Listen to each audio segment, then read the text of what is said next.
What's up, guys? My name is Splattercat, and we're here once again with Logic Artist's fantastic game, Expeditions Conquistador. So a quick recap of where we had been at in the last episode. We had struggled to work our way east through the jungle, but unfortunately we did not arrive in time, and the Taino village had been destroyed at Higgy. Unfortunately, at Higgy, we were not able to get jiggy with the rescuing. It was, alas, a utter failure. And now I don't know if there are multiple results there.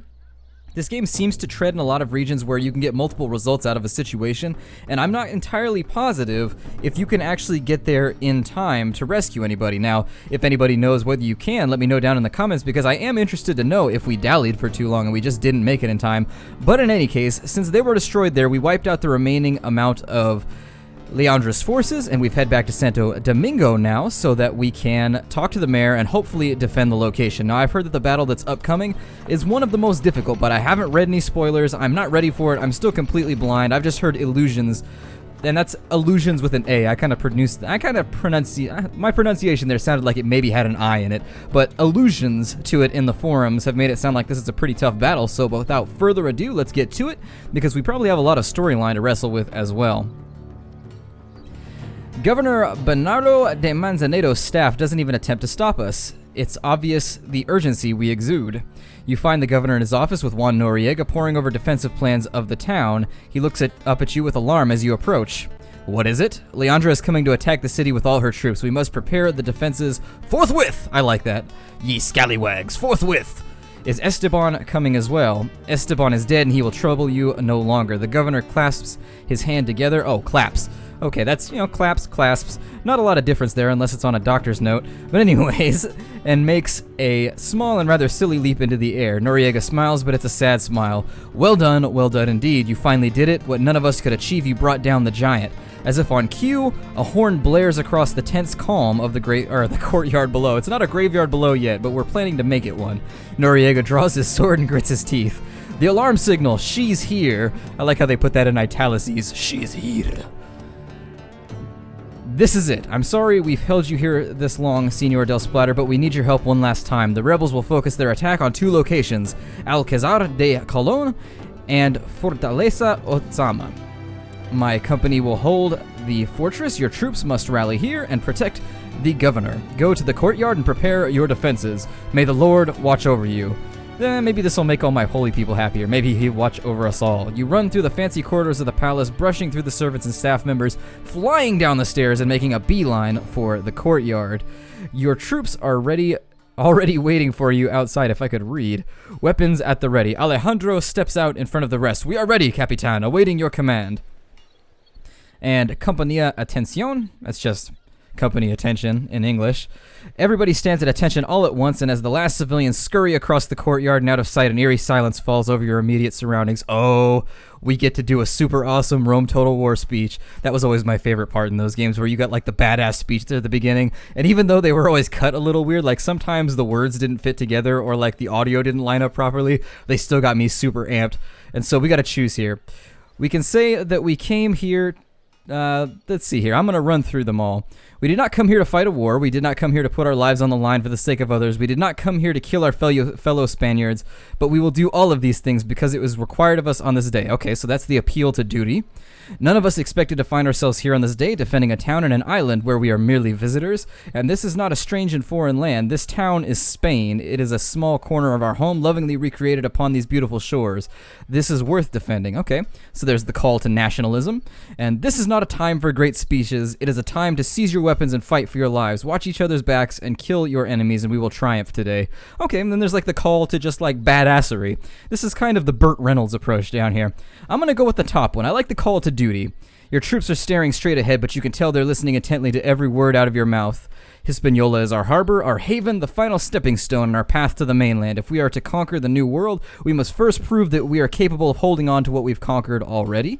Or we can say, the people here are honest men and women, Spaniards with strong hearts who have heard the siren song of the unexplored and dangerous new world, exactly as we have. These brave settlers have called upon us to aid them in facing a ruthless and unexpected enemy. We must answer this call. And so I'm going to go with the kinsman here, because I think there is something noble about defending the defenseless, and that's probably, if I had to give a speech, I'd start with the Burt Reynolds, but then I'd move in to the pragmatism and let's save all the poor children and women and so forth. A few of your people can't help but nod stoically. The rebels will come at us with everything they've got. They believe they have righteous cause and that justice is on their side, but we know the truth. They are driven by greed and conceit. Stand fast and stand together, and we will show these marauders what true righteousness can achieve. Okay, so that's the appeal to the moral high ground. Our enemies aim to destroy us and to take the lives of all these innocent people who have blessed us with their hospitality and their friendship since we first set foot on this island. This is our chance to pay them back and to quell the fires of rebellion. Okay, I'm going to go with the appeal to the innocents. And your troops raise their swords and salute and shout with one voice, Por la Gloria. Your ranks disperse across the courtyard, taking up their positions behind the carts and barricades Noriega's people have set up to slow down the enemy. An eon seems to pass in anxious anticipation. Then a mishmash of Spanish soldiers and Taino warriors sidle out from between the buildings, bearing down on the palace. You're vaguely aware of the sound of shutters being closed above you as Bernardo de Manzanedo takes cover inside his walls. God, what a coward. Can't even defend his own city, and he's a military governor. God. What a sad state of affairs. We're going to take our dream team and see how this goes. And so I have no clue what we're coming up against. Hopefully we get a suitable setup period because we are on the defensive here. So I would very much like to have the defensive advantage, the home team advantage. And so hopefully it turns out in that way. Let's take a look at what we've got here. And so in our preparation phase, stay alive for 10 turns. That's the goal, huh? That is not encouraging any situation in which they're just, you know what, stay alive. I could give you goals, but honestly, stay alive pretty much just covers the full range. Let's see here. Preparation phase. So one can reasonably assume they'll probably try and cut through here. So let's barricade that. Oh, we can't. Okay, well, let's wait for them here then. And so what we'll do is we've made ourselves a reasonable amount of barricades. We'll do our best with what we've got. We don't have that many. But before we go to the mainland, we should probably just use all of these up that we possibly can. Let's see here. We'll put some right there. Yeah, I like that setup, and that leaves us with 4 left over for later. We've got plenty of lanterns, and so let's do it. Let's get this. let's start the hoedown, throwdown, Final Fantasy showdown, I guess. And so we get the first turn, obviously. Let's set the doctor up here, and we'll take Ana Vidal, and we'll set her up appropriately here. I'd like to keep everybody behind what barricades we can have. Because honestly, if we can cut down on the range damage here, I don't know what kind of range they're bringing. They have a scholar, a doctor, 2 hunters, and 2 soldiers. So yeah, we're probably going to be suffering quite a bit of range damage here, which means we may have to sally out from behind our barricades. That is very unfortunate. It's not something that I relish the thought of doing. I would very much like to have them just throw themselves against our lines. But unfortunately, oh, they're on the left side of us too. Okay.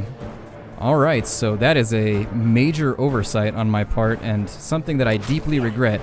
So he's triggered the first spike trap. Good to go there. Who else is moving here? So they are going to try and move forward on us. Worst case, I'd like to save this area back here as our holdout zone because the only way they can fire is through that little slat right there.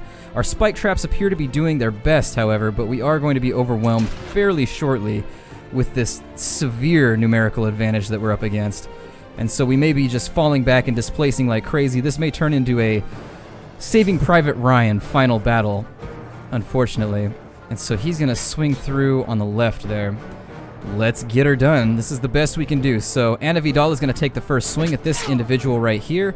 I loathe to waste further damage on him. So what I'll do is I'll step into... Oh no, that was my fault. That was a terrible miscalculation on my part. And to avoid something like that happening again...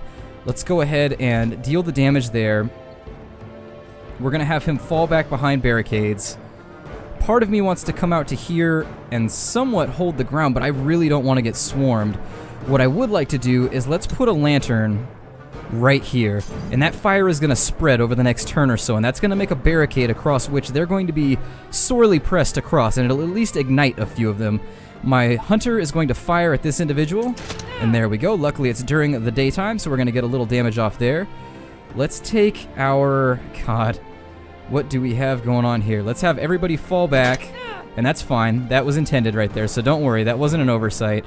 We're going to actually just use the doctor's heal to offset that. And so there we are. And I am glad that we brought a doctor with us. This unit right here, we'll have him just take a long odd shot right there, and it lucked out for us.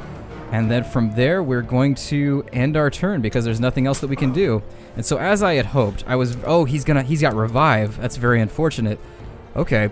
And so hopefully he doesn't get a turn on the turn in which he's revived. That would be a just disaster. So we've got to hold out for a little bit longer. We've got a little bit of damage being dealt there. Hopefully these flames spread. I really am going to try and just ridiculously fan the flames here and see just how much fire we can get in this area. Just a giant firewall, quite literally, with the exact same intent as you would notice in a networking setup, just to create issues for any intruders. And so because they've got so much range, I'm tempted to fall back into this little alley back here. I don't know if that's going to be something we can do. Unfortunately, I don't see the hex grid being set up there.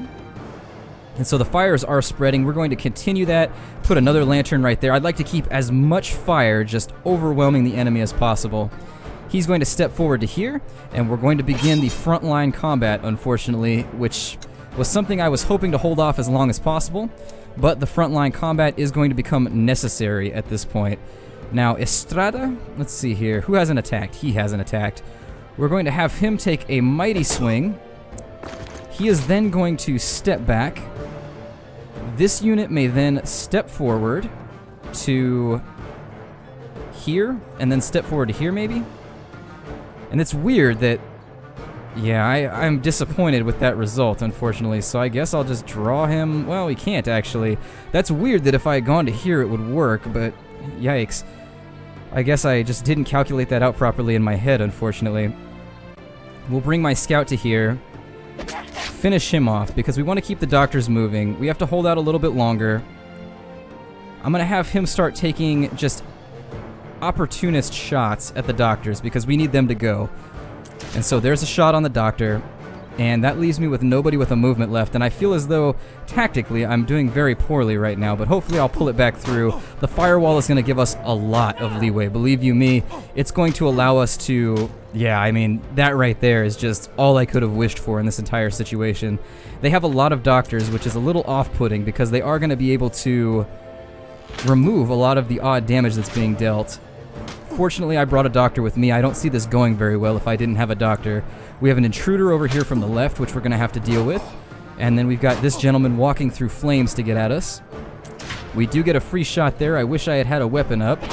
And I think he's probably trying to make a move on my doctor. That's fine, because he's put himself very much at odds with my lines right now. I'm going to put a lantern right here on the next turn, I think, just to give the ranged a forced retreat. Okay, a little bit more damage done there. Just as much as we can pile on is exactly what I want in this situation. And so the flames have spread, and we're going to continue. We're going to drop one right there, and that's the best we can do for now. And I'm very pleased with the way this is unfolding. This fiery burning sensation is exactly what we want our enemies to be feeling. We want them to just be in a ridiculous state of disarray for the time being. I have a unit right here who's going to be able to take a swipe. And so as many as we can kill. That's really the take no prisoners motto that we have for the duration of this combat. Now, because they're breaking my lines right here, and there's another death, fantastic, absolutely fantastic. Now, the problem this leaves me with is that I need this unit to get healed very, very badly. I don't want to lose Juan Ortega. And so I think my best opportunity here... Is he surrounded at all? Okay, so to step him to there, and a stun in this situation. There's no more enemies? Amazing. So what we're going to do here is I'm going to kick him out of the way. I don't think that's actually going to buy me... Maybe that was ill-conceived, unfortunately. But thinking about my opportunities here... How much endurance does he have? 37 points. 24 to 29. It's worth it. Let's see what we can do here. The doctor should be able to offset that damage, and just getting him within one square of the doctor, I think is going to work out to our advantage in the future. I'm going to step him into range right there so that if he comes after this unit, he's going to eat at least 2 attacks of opportunity. And technically, I could step him into space right there.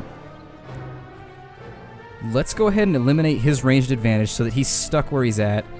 and then we'll call this unit back for an... Actually, we'll have him stand right there so that we bait the attack of opportunity, and then we'll end the turn. This is actually going fairly well. If we actually finish this one off, I'll be very impressed. If we actually kill everybody before the 10th turn, I'll be pretty happy with the way that it turned out. The doctor there is still desperately trying to heal everybody, and the curing appears to remove the fire, but that's fine. God, so much excess damage being dealt, and I like where the doctors are at right now. I may try and swarm in on the doctors and just deal damage on them in the next turn. The ranged guys are going to be the last priority because I'm hoping these flames will disperse. It looks like we've entered melee combat with that ranged gentleman as well, and he's going to add supplementary damage to the situation. He's going to stun my ranged unit, an interesting choice. A very interesting choice. What we're going to do is we're going to cure the poison that's been levied on this unit right now. And I believe at this point it's time for the death of a doctor. And so we're going to put everyone into combat here that we possibly can. And since I can't get anybody else into range with him, I'm going to eat the attack of opportunity because it's only 18 damage. This unit's going to come down and finish the doctor. That was a situation in which I'm happy with the result. I'm okay with what happened right there. Additionally, we need to start focusing on getting one of these two gents out of our lines right now because they're inside our lines. They're not taking damage from all the other magnanimous, they're past the firewall, which means they're a priority because they're inside our reaches right now. They're inside the keep. The chip has been compromised. The general safety of our position has been rebuked. And so there's a little bit more damage. We'll see what transpires during this turn. Hopefully nothing too sinister. The doctor is going to try and retreat. He's going to take some damage. Now, the worst thing that could happen here is the possibility that we end up having to sally out across the flames. I'm not sure if these flames are actually ever going to go away. That gent is going to retreat. For what purpose, I'm not really sure. Their scholar is going to step forward, which is going to allow me to get all up in his biznass. And that's fine. I'm going to get... Okay, the flames are going to disperse. Fantastic. So that plays right into our plans. The flames have actually stayed in this combat just long enough to be useful to us. Now, in order to save this unit right here, I'm going to have to step forward and heal him because he is the subject of a serious amount of damage. Additionally, I'd like him to step forward and take a shot at this unit if at all possible. Oh. Wait. Oh, he's got his knife. Oh, that was such a terrible move on my part. I am just a dunce, unfortunately. So we'll move him to there. We'll finish him off. So there goes another. Unfortunately, we are going to lose him. I can virtually guarantee you... Well, he's got sneak. Oh, never mind. I've got the wrong unit selected. Ugh, okay. Ay, to quote Power Rangers. I know my fine literature, gentlemen. Indeed, my fine literature. And so, we are going to lose him. I can virtually guarantee you, but a singular loss during the course of this battle, I don't think is going to be too terrible, although I lament my poor choice in clicking abilities. Sometimes clicking can be very precarious. Wrong word there. And so yeah, on his next turn he's going to take a little bit of fire damage unless we can get him healed. And so we'll see what happens here. Taking the double shot. Okay, we did lose our only ranged contingent. And so there goes the flames. Now we're going to kill the doctor. Absolutely. He has to go first and foremost. This unit's going to be able to step into range with both these units, which is going to be an amazing tactical move on our part. And I thought I had him selected. Damn. Oh my god. I am just embarrassed right now. I have egg all over my face.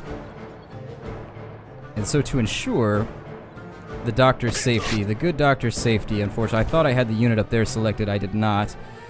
I wish the indicators were a little bit more obvious. Like, I would prefer like a pillar of light when you have somebody selected. Sometimes for me, with very, very bad eyesight, it's difficult, in fact, sometimes very impossible for me to see these little rings that are underneath. My eyesight is quite compromised, and for me personally, that just kind of is an issue. Now, he's got a bow, so stepping outside of his area of influence is going to be a little bit dangerous. I'm going to drop another lantern right there because it's going to spread out 2 squares, and so maybe we'll get a little bit of use out of it. He's already attacked. What has he done? Absolutely nothing, oddly enough. And so let's go ahead and end our turn. These guys are still on fire, but not in the NBA Jam sense. They are on fire in a much more negative sense. Is that a new unit that just spawned? Or is that a unit that's been just ducking and... Okay. I think that's a unit that's been giving us trouble the entire time. Now, this unit needs to die right here. And God, the entire ground looks like it's twitching from just the bodies everywhere. Luckily, my doctor did not suffer any negative effects there. I was seriously worried about his safety. We're going to have him heal this unit here. And seeing as we've lost, let's go ahead and see if we can wrap this up right here. And then my scouts got better movement points, and so I think that's going to allow me to close right there. And for once, making a reasonable tactical decision. It looks like we've got little more than mop-up on the way here for the last couple rounds. And so let's get everybody into cover as best as possible because they do have a ranged unit over there. And I'd like to avoid any accidents or any issues because he does have poison. He's got a couple tricks up his sleeves left. We've done an amazing job at minimizing our losses, and I actually just looked at the clock. This battle's been pretty drawn out. We've found ourselves in a spot where we're having to fight tooth and nail. We're just going to close the gap. That's what we're going to do right here. Even though I know his health is low, this guy has probably a knife at best.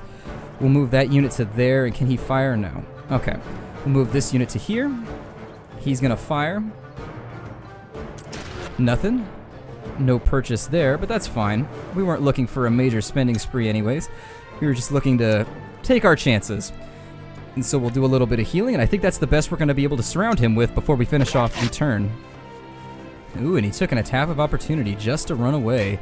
Interesting, so I'm glad we have this unit back here still. Unfortunately, we're going to continue forcing him to take attacks of opportunity. I'm not going to let him walk away without some form of punishment. And so there we are. We'll end this one, and victory. Okay, and so I don't know if they surrendered or retreated, but it looks like we didn't get to kill that guy. Oh, we held out for the 10 turns. Unfortunately, we didn't get the super awesome victory of wiping everybody out. And so we were close, though. We came pretty close. And I'll admit, that would have been a rough battle had we not had the foresight to make a great deal of lanterns, actually. The lanterns were the heroes right there. And so we'll end that, and we'll see how the whole thing turns out. It looks like somehow you managed to beat back the enemies. It feels like you fight for an eternity and your troops are exhausted, but as you watch the surviving rebels scatter back into the town with their tails between their legs, you all muster enough energy for an enthusiastic cheer. One of your people brings you a bag of caltrops from a dead rebel. The governor hazards leaving his palace and shuffles out the front door to have a word with you. That was incredible, Del Splatter. I see that I grossly underestimated your tactical proficiency. You and your men have saved my life. I know that, but if you have any fight left in you, I beseech you to move out and see how the fight is going in other parts of the town. Let's go help Noriega. He's been a longtime friend of ours, so we need to go help him. The governor nods and hurries back inside. We've gained 200 experience, which means I'm going to take the time here to I partially want to leave town and recuperate. However, Noriega should be at the fortress right here. Where is Noriega? Let's make sure. Let's take a look at our quest log here. We have to I guess they just want us to kind of wander around. We'll go look at the market, but since we're out of time for now, I think I'll break off the episode. We'll clean out the rest of the rebels in the next episode, I think. I'm a little worried that we're going to get ourselves into another engagement. I'm just not sure I can wrap it up before my maximum upload limit is reached, and so to avoid any weird cuts and things of that nature, I'll break it off right here. I congratulate all of us on our victory here. This has been just amazing so far. So my name is Splattercat. Thank you for joining me here at the Nerd Castle for yet another thrilling episode, if I do say so myself, of Expeditions Conquistador. I like where things are going. I'm really happy with our positioning right now, and I look forward to you guys joining me as we rout the rest of the rebels in our next episode. Take care out there, everybody, and I'll see you next time.